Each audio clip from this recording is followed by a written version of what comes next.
International financial ಮ್ಯಾನೇಜ್ಮೆಂಟ್ದು. Okay, one of the important ಇದು ನೋಡೋಣ. ಎಕ್ಸಾಮಲ್ಲಿ ನಾನು ಒಂದು ರಿಕ್ವೆಸ್ಟ್ ಏನಂದರೆ ಈಕ್ವಲ್ ಆಗಿ ಓದಿ ಥಿಯರಿನ ಪ್ರಾಕ್ಟಿಕಲ್ನೇ ಎರಡೂ. ಓಕೆ, ನಮಗೆ 5 ಮಾರ್ಕ್ಸಲ್ಲಿ ಮತ್ತು 10 ಮಾರ್ಕ್ಸಲ್ಲಿ ಆಪ್ಷನ್ಸ್ ಇರುತ್ತೆ ಅದನ್ನು ಬಿಡೋಕ್ಕೆ. ಬಟ್ ಕೇಸ್ ಸ್ಟಡಿಲಿ ಕಂಪಲ್ಸಿವ್ ಆಗಿ ಒಂದು ಕ್ವಶನ್ ಬರ್ತಾ ಇದೆ. ಸೊ 15 ಮಾರ್ಕ್ಸಿಗೆ ಸ್ವಲ್ಪ ಆದರೂ ಅಟೆಂಡ್ ಮಾಡಿದ್ರೆ you can earn 5 marks. Okay, so ಇದು ಬ್ಯಾಕ್ಲಾಗ್ ಮಾಡ್ಕೊಳ್ಳೋಕ್ಕಿಂತ ಸ್ವಲ್ಪ ಟ್ರೈ ಮಾಡಿ.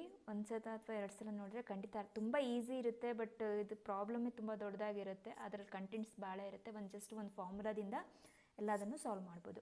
ಓಕೆ, ಸೊ ಇಲ್ಲಿ ಒಂದು ಕೇಸ್ ಸ್ಟಡಿ ಕೊಟ್ಟಿದ್ರು 2021. ನಾನು ಇದನ್ನು ಶೇರ್ ಮಾಡಿದ್ದೆ ಕೂಡ ನಿಮ್ಮ ಕ್ವಶನ್ ಪೇಪರ್ನ. 2021 ಕ್ವಶನ್ ಪೇಪರ್ ಇದು. Like XYZ limited US firm will need British pound, that is okay. ನಾನೇನು ಮುಂದೆ ಎಲ್ಲ ಕಡೆ ಈ ಥರ ಸಿಂಬಲ್ ಯೂಸ್ ಮಾಡ್ತಿರ್ತೀನಿ. That is British pound 3 lakh in 180 days. Okay, in this connection